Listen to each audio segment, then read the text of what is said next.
a couple questions for you.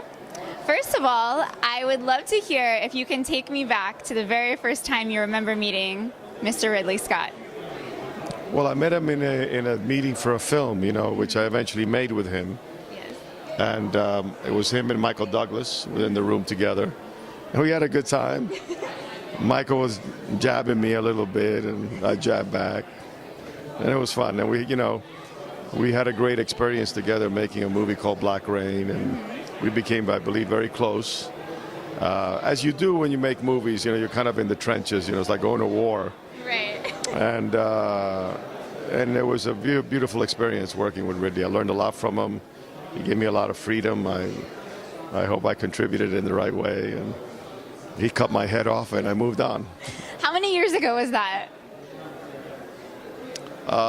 Like in the late 80s, I think, something like that. So late 80s. So let's say you're coming on around 30 years now. Tonight, when you see him, what's the first thing you want to say to him? Give him a hug and a kiss, like I always do.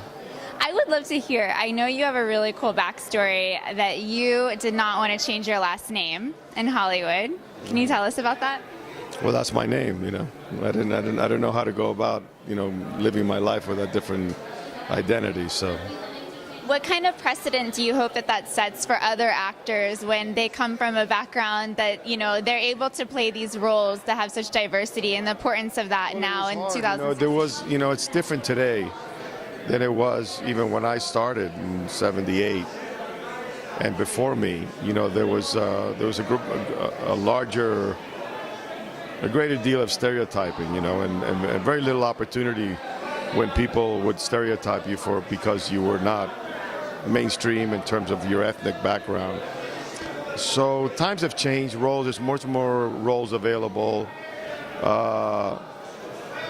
But again, as an actor, you have to be grounded enough to come from a place of assurance and pride.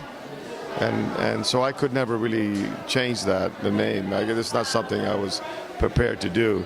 And at the end of the day, some of the greatest performances ever given, especially whether on stage or on screen, have been given by actors who were not of the cultural identity that the parts they played, Some of them are not obvious to people, like, for example, Marlon Brando. He's not Italian, in The Godfather. So it's something that it's a battle, It's a battle that we all have to fight, but it's a worthy battle. You're getting ready to play a sculptor, I hear. If the movie gods throw some money our way and give us a little bit of a budget, I will, yes. Okay, and last question. I would just love to hear, when it's a day off and you're not working, what are you doing to enjoy yourself?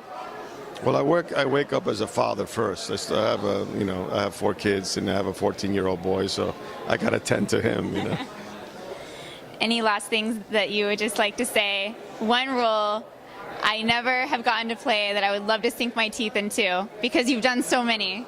What would it be? I have a couple things in my back pocket that I've written that I'd like to do. So. And maybe direct? Yeah. Well, I'll look forward to that. Thank you so much. Thank you so much.